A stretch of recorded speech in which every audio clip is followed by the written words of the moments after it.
Hi అండి, అందరికీ నమస్కారం. Welcome to mom's food eating kits. ఇంట్లో ప్రతి ఒక్కరూ ఇష్టంగా తినే బ్రేక్ఫాస్ట్ రెసిపీ పూరీలోకి ఆనియన్ కర్రీని చూపించబోతున్నాను. ఇలా నేను చేసినట్టు ఒకసారి ట్రై చేయండి. వేసిన ప్రతి పూరి పొంగుతూ పైన క్రిస్పీగా లోపల సాఫ్ట్గా చాలా బాగా వస్తాయి. అలాగే పూరి ఆయిల్ అనేది అస్సలు పీల్చదండి, అంత బాగా వస్తాయి. మీరు ఒకసారి ఇలా నేను చెప్పిన కొలతలతో ట్రై చేయండి.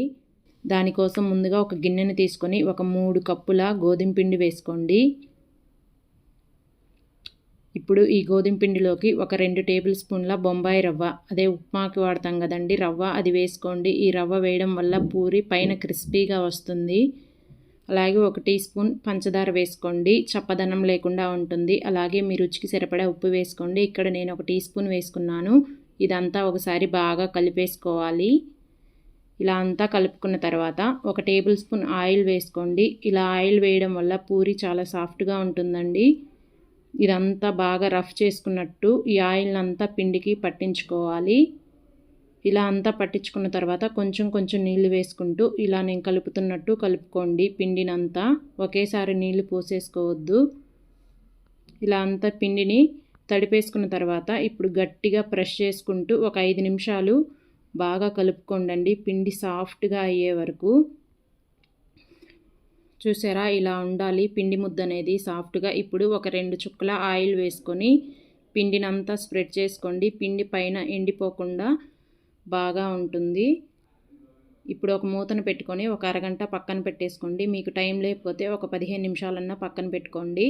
ఈ కప్పుతో నాకు 1.25 కప్పు నీళ్లు పట్టాయండి. ఇప్పుడు పూరీలోకి ఆనియన్ కర్రీ కోసం నేను ఇక్కడ ఒక 4 మీడియం సైజ్ ఉల్లిపాయలు, ఒక పెద్ద ఉడికించిన బంగాళదుంప, ఒక చిన్న అల్లం ముక్క, అలాగే ఒక 3 పచ్చిమిర్చి తీసుకున్నానండి.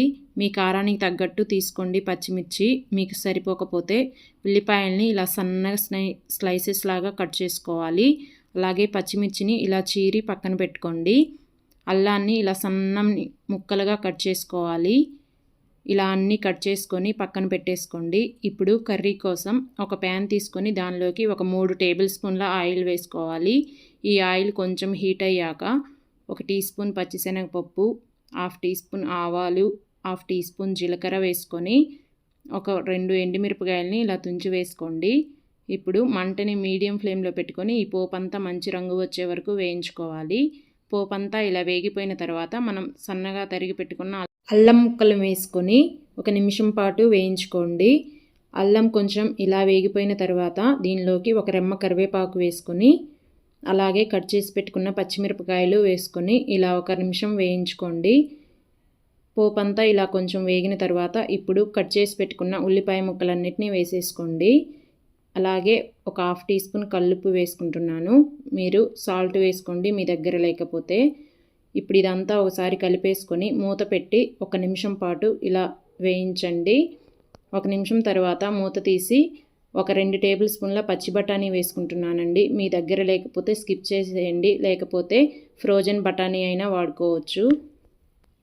ఇప్పుడు ఇదంతా కలుపుకొని మళ్ళీ మూత పెట్టి ఒక 2 నిమిషాలు ఉడికించుకోండి. ఒక 2 నిమిషాల తర్వాత ఒక 1/2 టీ స్పూన్ పసుపు వేసి ఇదంతా బాగా కలిపేసుకోండి. ఇలా అంతా కలుపుకున్న తర్వాత మూతను పెట్టేసి మళ్ళీ ఒక 2-3 నిమిషాలు ఉడికించుకోండి. ఒక 2-3 నిమిషాల తర్వాత ఇలా వేగిపోయి ఉంటాయండి ఉల్లిపాయలు. ఇప్పుడు దీనిలోకి ఒక 2 కప్పుల నీళ్లు పోసుకోండి. ఉల్లిపాయలు అనేవి మెత్తగా ఉడికించేయొద్దండి, ఇలా ఉండాలి. అప్పుడే కూరలో అక్కడక్కడ తగులుతూ చాలా బాగుంటాయి. ఇప్పుడు ఉడికించి పెట్టుకున్న బంగాళదుంపని ఇలా మెదుపుకొని వేసుకోండి. మీకు ఇలా కష్టంగా ఉంటే ముందే మెదిపేసుకొని వేసుకోవచ్చు. ఇప్పుడు ఇదంతా ఒకసారి కలుపుకొని టేస్ట్ చెక్ చేసుకోండి.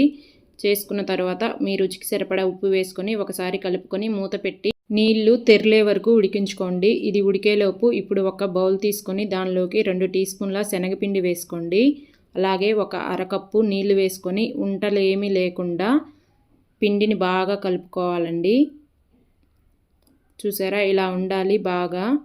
ఇప్పుడు ఇలా ఉడుకుతూ ఉంటుంది కదా, ఇలాగే ఒక 2 నిమిషాలు ఉడికించుకోండి. అప్పుడే ఉల్లిపాయల్లోని నీరంతా ఈ నీళ్ళల్లోకి దిగి చాలా బాగుంటుంది. ఇలా 2 నిమిషాలు ఉడికిన తర్వాత మనం కలిపి పెట్టుకున్న శనగపిండి వాటర్నంతా దీంట్లో వేసేసుకోండి. ఇలా వేసుకునేటప్పుడు మంటని సిమ్లో పెట్టేసేయండి. అలాగే కట్ చేసి పెట్టుకున్న కొత్తిమీర వేసుకొని ఇదంతా ఒకసారి కలుపుకొని మంటని సిమ్లోనే పెట్టి ఒక 2 నిమిషాలు ఉడికించండి. ఇలా 2 నిమిషాలు ఉడికిన తర్వాత స్టవ్ ఆపేసేయండి. ఈ కన్సిస్టెన్సీలో ఉంటే కూర చల్లారిపోయిన తర్వాత కూడా గట్టి పడదండి. ఇలా ఒకసారి ట్రై చేయండి, చాలా బాగుంటుంది టేస్టీగా. ఇప్పుడు పూరీని చూద్దాము. ఒక అరగంట తర్వాత చూపిస్తున్నానండి నేను ఇక్కడ. మళ్ళీ ఒకసారి ఇలా పిండిని కలుపుకొని దీన్ని ఇప్పుడు 2 పార్ట్స్గా చేసుకొని ఇలాగా పొడవుగా చేసుకోండి చేత్తోటి. ఇప్పుడు ఒక పెద్ద నిమ్మకాయ సైజ్ అంతా పిండిని తీసుకొని ఇలా రౌండ్ బాల్ లాగా చేసుకొని ఇలా ప్రెస్ చేసుకొని రౌండ్గా చేసుకొని పక్కన పెట్టుకోండి. ఇలాగే అన్నీ చేసుకొని పక్కన పెట్టేసుకోండి. ఇప్పుడు పొడిపిండి తీసుకొని ఈ పొడిపిండిలో ఈ పిండి ముద్దని డిప్ చేసుకొని చపాతీ పీట పైన పెట్టి రౌండ్గా బొక్కలనేవి పడకుండా పూరీని స్లోగా ప్రెస్ చేసుకోండి. రౌండ్గా వచ్చేటట్టు చేసుకోండి. మీకు ఇలా రౌండ్గా చేయడం రాకపోతే మీ దగ్గర ఏదైనా బాక్స్ ఉంటుంది కదండి, దాంతోనైనా కట్ చేసుకోవచ్చు. పూరి ఈ మందంలో ఉండాలి. పల్చగా చేస్తే గట్టిగా వస్తాయి, అలాగే మందంగా చేసుకుంటే లోపల పిండి ఉంటుంది. ఇలాగే అన్ని పూరీల్ని చేసుకొని ఒక ప్లేట్లో వేసుకొని పక్కన పెట్టేసుకోండి.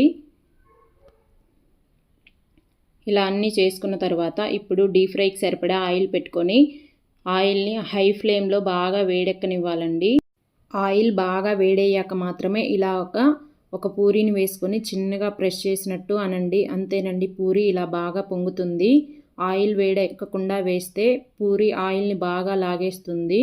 ఇప్పుడు రెండో వైపు తిప్పుకొని ఇలా అనుకుంటూ మంచి రంగు వచ్చిన తర్వాత తీసి పక్కన పెట్టేసుకోండి.